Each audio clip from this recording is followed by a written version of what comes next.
I think the temptation is for people to be like, what is a book that I can read that is going to teach me all of the nuance of what it means to be Black in America, but is not going to include anything involving critical race theory and is going to be like low level stuff that I can just like eat with a spoon and swallow really easily. And then after I'm done with it, I'm just going to know everything. I wish I had that resource. I don't have that resource. But what I can offer is we do not exist in a vacuum. American history is long and it is in places sorted. And the more that we learn what has brought us to this cultural moment, I think the more compassionate we can be in engaging with this cultural moment and the more knowledgeable we can be in engaging this cultural moment with the gospel.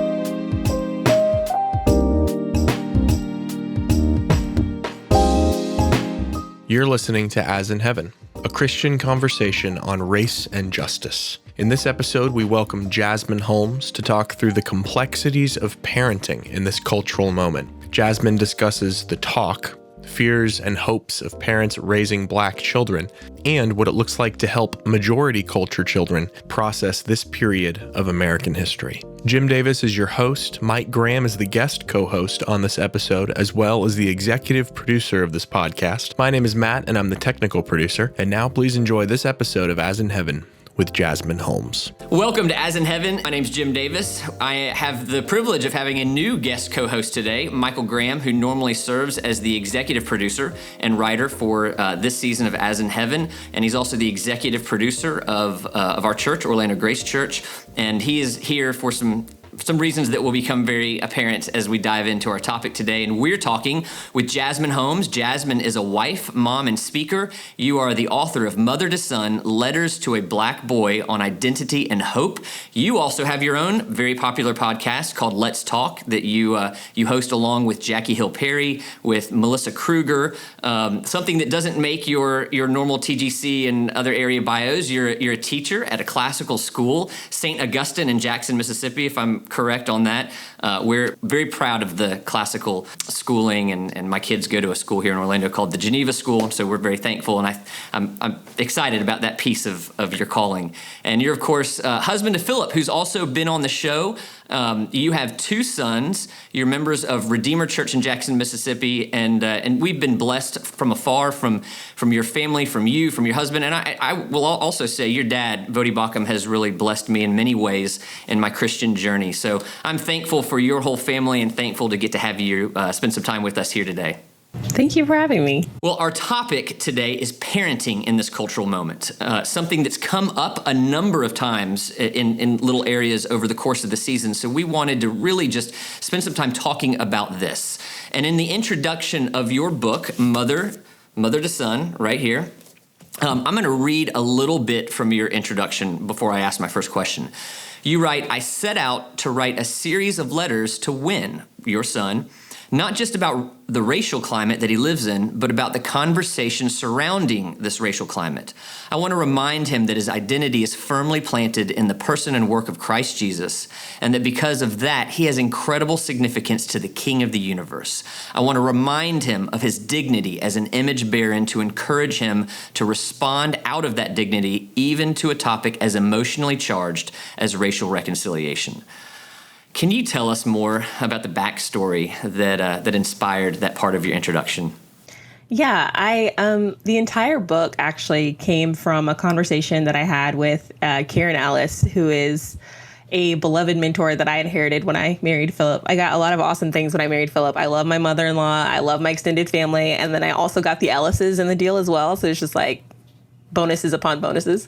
But I was talking to Karen about just writing and ideas and what direction I wanted my next book to go in. And she said, you should use your winspiration. You should write a book to win. And Karen is the only person that I know that can get away with corny puns like that. But I ended up just kind of taking the idea and running with it. I just recently read two books that were written in letter format. One was James Baldwin's My Dungeon Shook to his nephew, and then the other was Feminist Manifesto by Chimamanda Ngozi Adichie to her goddaughter. And both books had ministered to me in different ways and really inspired kind of the thrust of the book that I wanted to write. So that's really where the idea came from. Well, I want to ask you a few questions. We're going to start really high altitude and kind of drill down. We're going to start kind of at a national level. We're going to go to church and then go specifically to parenting, which is what we really want to talk with you about today. So at a large level, what are some of your biggest fears that you have right now as we navigate this cultural moment? I think my biggest fear right now is the level of polarization that I see within the body of Christ. We just had an election. I don't know if you guys noticed that, and people were a little bit passionate about it, a little bit testing people's salvation based on who they voted for, a little bit, this is a life or death situation. It was hard for me as someone who has friends and loved ones on all sides of the political conversation who were really feeling the intensity of the election that just took place for a variety of different reasons. I had friends who had conversations with me about how Christians had a moral obligation to vote for Donald Trump because of XYZ. And I had friends who told me that, I had a moral obligation to vote for Joe Biden because of XYZ. And they were equally convicted of the truth of the statements that they were making and equally scripturally convicted about the decisions that they made in the voting booth. And it came across in so many heated dialogues on social media, in person, with family. And it just feels like a really divided moment. And I think my biggest fear right now is that moment continues, that we don't move out of it, that the fracturing and splintering becomes an identifier for the church in America. I think you kind of more or less like in kind of addressing your biggest fears for our country in many ways anticipated our second question. And that is like, and maybe you can just kind of elaborate on that divisiveness. Like, in what ways do you think that it might continue or play itself out in the years to come? Maybe just kind of elaborate on that a little bit for us. I think we just are not seeing each other or listening to each other very well. I was, for instance, listening to a podcast yesterday, and sometimes I hate listening to podcasts. Like, sometimes I listen to them because I want to be edified, and sometimes I listen to them because I just want to be a little salty. So this was definitely listening to the podcast to be a little salty podcast. And the hosts were talking about the liberals, Gen Z, and the way that they voted in this election. And they were like, Gen Z made voting a moral imperative. And they weaponized the vote for Biden. And they said that if you don't vote for Biden, then you don't love your neighbor. And if you don't vote for Biden, then you... And I'm just kind of listening, and I'm like, hold on, because a few episodes ago, you guys were talking about voting Republican and how if we don't vote Republican, then we don't care about unborn life. And if we don't vote Republican, then we don't. And I think there's just this sense of an echo chamber where we are sincerely unaware of the fact that we're having what Philip and I always call a log and spec conversation. Like, we're completely unaware that we're guilty of the same thing that we're accusing. I hate to say the other side, but that's kind of how I think we're seeing each other, that we're accusing the other side of. And so the way that I'm seeing it play out is just this continued divisiveness that leads to a continued echo chamber where the only engagement that we have with the other side is a straw man that we've created and not an actual person that we're capable of having a relationship with. I do want to drill down, though, just kind of thinking about, kind of this cultural moment, and what are some of the biggest fears that you're just kind of navigating here, just kind of processing here this year, and the kind of the ones to come? With parenting, so this year my son started school, and I teach at one school, my son goes to a different school. And it was a really difficult decision because I am a classical educator. I love classical education. I was classically educated. I teach Latin. That's how serious it is. And so I always had imagined that wherever I taught, my son would also go to school there. But we live in Jackson, Mississippi, and I am the only Black teacher at the school. I have been at the school this is my 4th year, and this is my first year having Black students in any class that I've taught. And being where we are, being in the climate that we are, and having a son who is emotional and effusive and he's my child. I like everything that I say about him is true of 4-year-old Jasmine as well.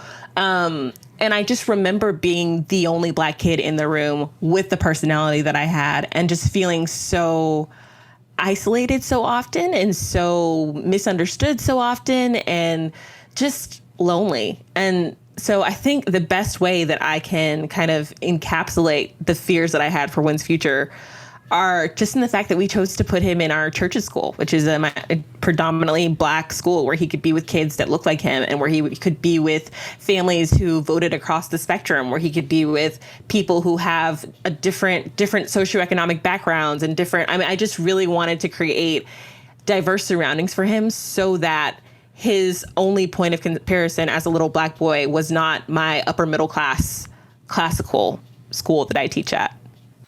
All right, so as a white guy growing up around white people, when we hear the term "the talk," we cringe because it's the awkward talk of the birds and the bees with the parents. But in the African American community, the talk means something different. There might be a number of listeners who either know that there's a different talk or just have no idea that there's a different talk. So could you kind of drill down and expand on what this talk is? Yeah.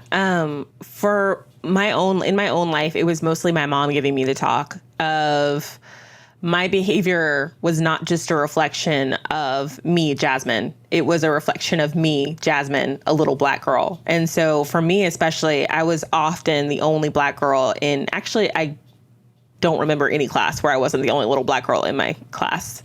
I've never been in class with them. I remember I was in 4th grade and Deion Sanders' daughter was in my class and everybody was like, Deion Sanders, oh my gosh. And I was like, she's Black. Like that was like my big thing. It was like, oh, there's another one. But all of my life, there was this standard of behavior that I had to meet as a little Black girl in the classroom who had to be extra well behaved, who had to be extra on her P's and Q's, who had to be extra respectful. And when I was younger, like 4, 5, 6, I had a lot of disciplinary issues in school. Was just like a crazy rough and tumble tomboy, pushy, shouty, loud, laughing, just energetic child. And I remember having several talks with my mom and her just being like, I know that it's just because you're an energetic child and I realize that it's just part of your personality, but that's now how other people are seeing it. And your behavior is not just a reflection on you and your personality. It is a reflection on you as a little Black girl. And it's something that you're going to have to just wrestle with for your whole life. And the talk has taken different shades and different meanings over the years. My first crush was a little white boy. He was very mean to me. He told me that he didn't like Black girls. And I remember my mom being like, you're going to hear that a lot. Like that is going to be a conversation that you're going to have, not just with little white boys, but little Black boys, like with all kinds of little boys are going to tell you things like that your entire life. He said, she said thing would happen with my friends and nobody would believe me. They would believe my friends. And I'd be like, well, and she's like, you're going to deal with that your whole life. Like your word is not as valuable to people as other. And it's just it seems like a mean conversation to have, but honestly, it was just my mom really trying to prepare me for experiences that I did face growing up as, for me, the only Black girl in the room. But honestly, regardless of what your surroundings are, I think that there's similarities to that conversation that's had. Well, and I know that you've told me that you have not had much of the talk with your boys because they're just younger right now. But when you do, I would imagine there's a whole nother side to the talk raising boys. Can you kind of, and again, you haven't done this yet, and I know that, but I imagine you and Philip are talking about it. You've talked with other parents. What are ways that the talk might be different with boys than your mom had with you? Well, I remember for my brothers, so there's 9 of us, and I have 7 brothers and 1 sister. And I have 1 brother that's in his 20s. And for him, when he started driving, my dad gave him this entire conversation about, like, if you get pulled over, you need to be extra submissive and you need to, like, have your hands on the wheel and you need to show him that you're not a threat. And you need to, like, it was just a completely different, like, when I was learning how to drive, it was like 10 and 2, you're off. But with him, it was just a very different conversation.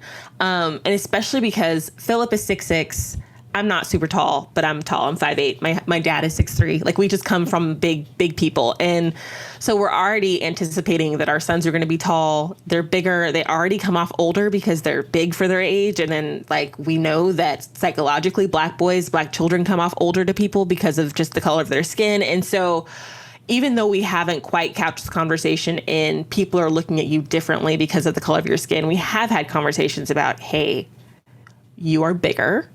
People see you as more threatening. It is very important for you to be gentle. It is very important for you to lower your voice. It is very important for you to XYZ, not just to protect their feelings, but also later in life to protect them physically. Well, I want to ask Mike some of these questions too, because Mike, for those of you who don't know, he and his wife are parents of two adopted African-American children, aged 3 and 2. So, Mike, I'm curious, how would you process the same line of questionings regarding potential fears in the talk? Yeah, that's a good question. Thanks for asking. I think I'll take it maybe a little bit similarly to Jasmine and kind of talk about, the talk for our daughter. She's 2. She's the younger one. It sounds pretty similar to you, Jasmine, just personality-wise. We kind of joke in our family that she's a little bit like the Kool-Aid man. Never met a wall or of drywall that she doesn't want to bust through and say, "Oh yeah," she's the life of the party. She'll climb up on the island and dance. She's got this little jukebox in her head that she's like, she lives inside of a musical. So, she's in 2-year-olds like 2 mornings a week, and she cannot sit still. She's super wiggly, and she's just very expressive, right? So in many ways, she falls into a lot of the tropes. So I think with respect to her and just in fears, right, as a parent, I have fears whether our culture will give her the emotional elbow room that she needs to kind of be her full self. I observe many folks kind of expecting Black women to be muted and understated in their personalities in order to conform to, say, dominant culture expectations, while also expecting them to shoulder heavy emotional burdens in the same breath. I also have, with respect to her, I have my concerns about some of the complex ways and long histories of our cultural preoccupations with and over-sexualization of Black women. So in short, will she just be able to be herself and have the emotional elbow room that she needs? And or will she be viewed as being hypersexualized given the kind of some of these kind of long-standing historical tropes? With respect to my son, who's 3, I really feel like there's some really interesting parallels. So he's quite tall and he's quite sensitive. So 98th percentile height-wise, he has a relative who's 6'9". And so, I have my concerns that it's like, when I'm physically present, I feel like, given my majority culture status and pastoral role in society, there's a level of shelter that some of those things can confer in those moments. But, you can't always be there, for them. So many of these, moments here from this year, it just kind of pull on a lot of these fears and concerns and anxieties, because it's like, my son cannot handle emotionally intense situations. And he certainly cannot follow instructions in moments like that. So you compound his likely large stature and size with his gentle and sensitive personality, and I have so many concerns. So the talk is going to have to be something that's going to be really kind of reinforced at multiple points for us with him. There's just going to have to be some real coaching that goes on there. I think more broadly speaking than just like the talk, and kind of zooming back out a little bit into just like the challenges of parenting in this cultural moment. We have this, awkward layer of being transracially adoptive parents. So over time, we've accumulated an uncomfortable volume of cringeworthy and or hurtful moments, particularly with dominant cultural interactions. Let me say this with the caveat that I believe that all of these interactions were well-intentioned and in good faith, but I think they also demonstrate how wide the cultural distance can be. So maybe some of these things might seem a little innocent at face value, but there's a cumulative effect of all of them that's quite hurtful. So maybe I'll just give like 3 examples. And these are all kind of uncomfortably common. Within the first 2 years of my son's life, there was this one phrase that I ended up hearing 39 times. And these were 39 separate interactions, almost all of whom with different people, none of whom knew one another. So, if you're talking statistical significance, these are like independent, discrete events. And this usually came up, this phrase that I heard 39 times, usually came up in the context of like, oh, wow, like I thought he was older than, they were surprised thinking that my son was older than what he was, given his height and his stature. And so usually this comment would come in the context of that. And I mean, just to the T, like the exact response was, put a ball in his hands 39 times. After about like the sixth time, I'm like, what's up with this? So after like 39 times in the first 2 years, I'm like, okay, this is a thing. So, hopefully I don't have to spell this out for folks, but maybe just to bring it to a point, this comment speaks to deeply culturally entrenched, subconscious, I think, norms about the vocational expectations and prospects of my son. It also speaks to the larger trope of the preoccupation of the dominant culture with particularly black male bodies. So that's example one. The second thing that's challenging in terms of just parenting for us as transracially adoptive parents is the skin and hair advice comments and feedback. And again, this is from dominant culture interactions with white people. These are folks that probably don't know much about caring for black skin and black hair. It's kind of suffice to say, if I followed your advice, our kids would have either somewhere between very ashy skin, eczema, or worse. And if I did the things with their hair that you're kind of encouraging me to do, I would probably permanently damage it. The third example I would say, just in terms of parental challenges in this cultural moment, are what you might call unsolicited parenting advice. I'm not going to drill down into this one too much, but it usually boils down to something that comes out like this, or it lands this way. Raise your kids like white parents raise, and not like how black parents raise. Hopefully I don't need to unpack the many layers of how problematic some of those kinds of lines of things are. I can't tell you how many times, those things have kind of come up in interactions. So, and maybe just, this is just bonus as a fourth. I'd say the moments that I'm in public without our kids and you have people like say and make racist comments, like in your presence, unaware that your household is a transracial household, is another kind of additional challenge that's probably maybe a little bit more unique to being transracially adoptive, particularly with black kids. So do any of those things resonate with you, Jasmine? Yeah, almost all of them. The put a ball in his hands, absolutely, all the time. The hair and skin, with my kids, and also because, as a black parent, like I had my hair in a bun the other day at work, and somebody was like, "Oh my gosh, I love your hair when it's all pulled back." I mean, it looks good when it's like wild and crazy too, like it normally is, but like it looks really good today. And I was like, "Oh, wild and crazy, cool, yeah, nice." Or just like, I've had people say things like, it would be so cool if your sons married white women, because then you could have like swirl grandkids. Like, that'd be really awesome. Things just kind of like, okay, the commodification of mixed babies is not cool, but okay.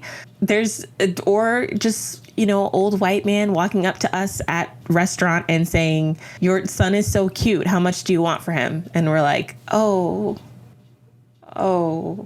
no. No, sir. And it's hard because you're like, I want to give the benefit of the doubt to this person. And I asked a bunch of my white friends, I was like, do people offer to buy your kids? Is that a thing? Like, maybe I'm just sensitive. Is that a thing? And like, to a person, all of my white friends were like, no, I've never had anybody. I have had this same interaction about, how how much did they cost? And we're not talking necessarily like how much was your adoption. Like, there were additional layers to that. Like, I've had that one like 5 or 6 times. Yep. Yeah. We've had it like 2 or 3, and it's just like, okay, it's like you said, these little comments all have a cumulative effect. And especially as somebody who, is a relatively emotionally healthy 30-year-old, I'm in therapy. I take care of myself. It's just, it wears you down. Like, it just becomes this constant drumbeat of, I have to believe the best. I have to believe the best. Don't get angry. Don't get mad. They're not trying to offend you. They're not trying to. And it's this near constant thing where if I were to just pull out every single instance where an offensive comment has been made and call it out for what it is, I would very quickly become known as the angry Black woman who thinks that everything is about race. And so you kind of have to weigh, like, okay, am I going to come off as angry, or am I going to defend myself and my child right now in this moment? And it's a hard choice. It's interesting that you talk about the angry Black woman. That is something that is a phenomenon that we've already addressed on the show. And I don't have the lived experience that you two do, but to affirm what you're saying, when the Gospel Coalition came out with the initial trailer for our season, it was all men and Christina Edmondson. And somebody I know very well made the comment about her being so angry. And I made that person go back and watch the trailer. She's smiling. There's nothing about her other than her skin color that would make somebody think that she's angry. And so I really... Not even her personality. Like, that's not even... No, she couldn't have been nicer. She could not have been nicer. So I see what you're saying to be true. And I have to ask, like, that has to be exhausting. And I say that has to be exhausting because that's not something that that's not my lived experience. How do you cope with that? What does that look like as the parent of two African-American boys? I mean, having a support system is really helpful. I had an experience where I took my son on a play date, and the two white boys that he was playing with were not nice to him at all. And I was like, are they just mean kids? Is it because my kid is a Black kid? Are they excluding him? Because, you have to go through all of the mental checks and all of the, and I called, I have a text thread with 3 other Black moms of kids that are a little bit older, and just said, like, hey, I had a really bad experience. They were like, oh, it was your first play date where you were like, hey, is this feeling racist, or is something wrong with my kid? And I was like, that's a play date. And they're like, yes, that was your first one. Congratulations. As morbid as that sounds, it was helpful to have people who had experienced similar things and could kind of just walk me through the thought process that I was having, and walk me through just the wrestling, the constant wrestling, and not ask questions like, well, are you sure you're not just angry? Or like, are you sure you're not just making assumptions? And are you sure you're not just... And whenever that happens, I guess my response is always like, do you think I want to live in a world where my son has to ask these questions for the rest of his life? I really don't. I understand that victimology is lucrative for media consumption, but do you honestly think that that's the life that I want my son to live on the day-to-day? Because it's not.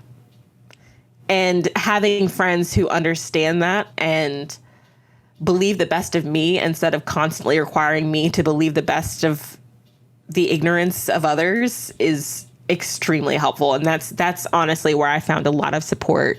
And then just my husband, like we've had conversations where we just look at each other and we're like, I'm so happy that I married you, because you understand what I'm going through. I don't have to explain it. I don't have to defend it. I don't have to qualify it. Like, you just get it. And it is helpful to have a partner who understands as well. Well, I appreciate that. I appreciate you opening up like that. I want to transition from fears to hopes, because our world, it's not all bad. And I would like to ask you, what are some things that you're really hopeful for in regards to parenting in this cultural moment? I have just the sweetest son. I mean, you guys have seen him come on camera, and he is the most loving. He is tender. He scared us with his zombie face. He did. He had his little zombie face, and I was telling Philip this morning, because I was like, hey, I really want to put them in the bed with me this morning, and he was like, when I go get them, I'm gonna get you some backbone, because you need to like be stricter with them. And I'm like, it's hard. They're so cute. And so he put them in bed with me, and they were like karate kicking me and like chopping me with their karate hands, and just, I was trying to kiss them, and they would only kiss me if it was like attack kisses. And it was just this amazing moment of like, that I am able to create shelter for these little boys to just be sweet, effusive, bubbly little boys. And when they come into our home, they're safe and they don't have to worry about anybody thinking or looking, or they can just be their age. They can be young, and they can make mistakes, and those mistakes don't have to have anything to do with their skin color. And so I think the beauty of being able to create the environment that I had when I was younger and wanted to come home and be safe, being able to then as an adult provide that for my children is lovely. But then also we've built a safe community for them, full of people of all different ethnic backgrounds who love them for who they are and understand them for who they are. And that also, I think, just having them being in our church, being in our community, being in our home, being at the school that they go to, we've just made a lot of active decisions to put them in the best possible position to be optimists in spite of the world outside of the one that we've created for them. And it gives me hope that these spaces can be created. It gives me hope that they can create those spaces for their own families growing up. And it gives me hope that the spaces can grow and move outward. So with respect to the hope that you have, like for your boys, like where does that hope come from for you? Like where in your soul, and like help unpack that for us. It's the Sunday school answer. It's what I tell my kids. I teach history and Bible, and whenever we're like doing Bible on the board, and we're in Exodus right now, and I'm like, and all of this pointed to, and they just kind of pause, and I'm like, Sunday school answer. Like, oh, Jesus. Yes, Jesus. Jesus is the answer. But literally, Jesus is the answer. As an adult who has processed a lot of the little T trauma that I went through growing up as a Black pastor's kid in suburban white churches, I have realized that God is a purposeful God. He created my skin on purpose. He gave me the hair he gave me on purpose. He put me in the place he put me in on purpose. And seeing that I am not an accident, and that my skin color is not incidental, but actually good and purposeful, gives me a lot of hope to be able to navigate the world that we live in. Because if I were the result of random processes, I'd be really upset at the random processes that have dealt me the hand that they've dealt me. But instead, I know that I am the result of a loving Father's all-wise provision and creation. And that means that me being Black is good. Me being a woman is good. Me being in this historical moment is good. It is all things that he made, not just for my pleasure, not just for my momentary, enjoyment, although I'm enjoying myself here, but also like for his glory. And so I think in raising my sons, in being a part of this cultural moment, the hope truly comes from the fact that all of this is purposeful, and it's all meant to point to the all-wise provision of our Savior. And so taking my eyes off of the momentary difficulty of whatever I'm going through and looking at who God is and why he's placed me here is really helpful.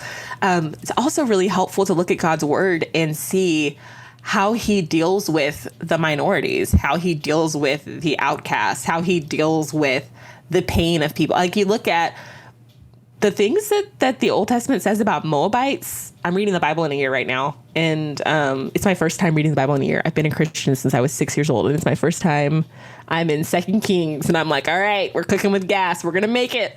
But every time the Moabites are mentioned, it's very negatively. They're not a people group that is especially loved in ancient Israel, and yet there's a whole book of the Bible called Ruth, and it's all about this Moabite woman inheriting the blessing that God gave to Israel. And God just continually weaves in these people, usually women, which I love. He continually, like Zipporah, he weaves her in.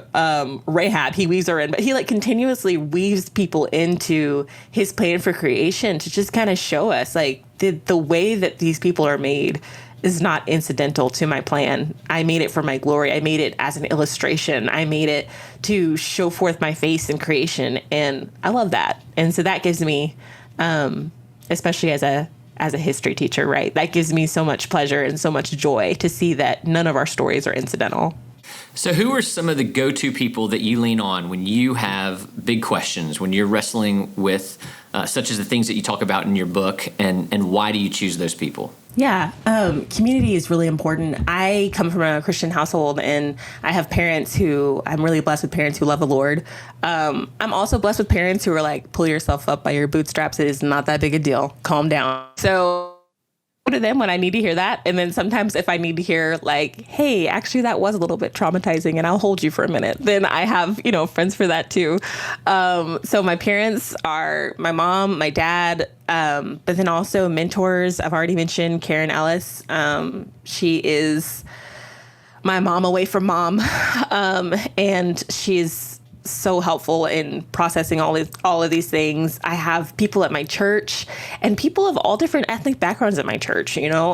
Sometimes I need the word of a wise, older Black woman specifically, but a lot of times it's just the words of people that are trusted, regardless of what their backgrounds are, regardless of what their experiences are, the words of people that can listen, the words of people that can engage and just engage in good faith in the things that I'm sharing with them. And then it's just as far as people that I don't know, I'm working on a project right now that's just allowing me to read a lot of the words of Black women in American history who I had never heard of before. And I am reminded over and over again that my experiences are not new. They weren't created in a vacuum. And there are people who have already wrestled with these things. There are people who have already answered these questions. There are people who have already overcome these obstacles.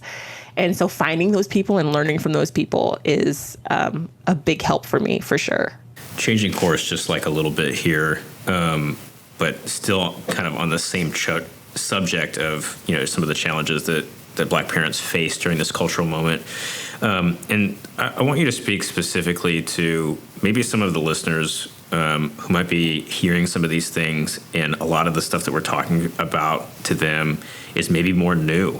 They didn't know about the talk, or maybe they only knew about the talk for boys or these different kinds of things. Like, what else would you want to say to just some of those listeners to just kind of expand some of their understanding about some of the unique contours? I think the temptation is for people to be like, what is a book that I can read that is going to teach me all of the nuance of what it means to be Black in America, but is not going to include anything involving critical race theory and is going to be like low-level stuff that I can just like eat with a spoon and swallow really easily. And then after I'm done with it, I'm just going to know everything. And I wish I had that resource. I don't have that resource. But what I can offer is we were not created in a vacuum. We do not exist in a vacuum. American history is long and it is in places sordid. And the more that we learn and the more that we understand what has brought us to this cultural moment, I think the more compassionate we can be in engaging with this cultural moment, and the more knowledgeable we can be in engaging this cultural moment with the gospel. So I think just being learners, being listeners, and I don't mean that in the sense of like shut up and listen because Black people are talking. I mean really engaging and really having relationships in spaces where we can listen and also speak and push back and converse. A really, really good place to start is just to, if there's anything that we've said that's confusing to you, like I know for some people have no idea or no inkling of, for instance, the hypersexualization of Black female bodies. Like, what is that? Where did that come from? There's books on that. There's resources on that. There's talks on that. And so honestly, just being willing to do the work of learning is really important. And again, I know that as I'm talking, I can already hear the pushback from the like anti-critical race theory crowd who's like, yeah, well, you're just saying that we'll never know and we always just have to keep learning and we'll never be experts. That's not what I'm saying at all. But as a teacher, of course, I'm going to recommend learning, not to become an expert and not to be on a never-ending quest, but to just understand things to a level where you're not going to be as confused by them anymore. That's really well said. All right, this is my last question, and it's personal for me. My kids are a little older. Right now, they're 12, 10, 9, and 6. And we're beginning to have these kinds of conversations. We walk down the street and we see protests, and the older two, at least, sometimes three, are watching the national news with us. So what kind of counsel would you have for someone like me as I continue to process this cultural moment with my children? It's an ongoing conversation. It's not just a one-time, one-off conversation. There's going to be so many different things that come up, and so many different talks that come up, and so many different. I'm teaching ninth grade, and we just finished. Well, we're not finished. We're just finishing up a Civil War unit. And yesterday, like Black Lives Matter just kind of came up in class. And whenever stuff happens like that, I'm like, I have to gird myself, because sometimes I have all the patience in the world for these little white kids, and I'm like, yes, let's get into it. And sometimes I'm just like, I can't, I don't want to. But just realizing that, like, sometimes I'm going to be able to press really far into the conversation with them, and I'm going to see all of this fruit, and their eyes are going to light up, and it's going to be this beautiful moment where they completely understand so many elements. And then sometimes it's going to be a conversation where I hit a wall, and I'm going to have to come at it a different way later on. And so just being invested in that process of continuing the conversation, even when we don't have like a Robin Williams Dead Poet Society type of moment, is really important. Well, I'm really thankful for you and your ministry. I'm thankful for your husband. I'm thankful for your dad. And I'm thankful for at least a dozen people at your church that I know and care deeply about. I commend your book, Mother to Son, to our audience, and really just we commit ourselves to continuing to pray for our guests. We'll be praying for you at St. Augustine and the podcasts, plural, and all that you're doing. We're really thankful that you would take your time out of your busy schedule to talk about parenting in this unique cultural moment with us.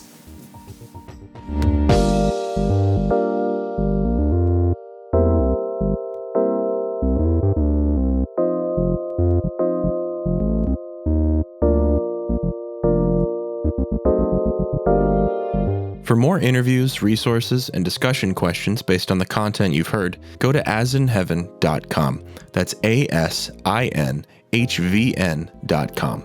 If you liked this episode, please take a second to give us a 5-star rating on iTunes, which you can do right from the Apple Podcasts app if you're listening there, or take a second to share it with a friend. Thanks again for listening.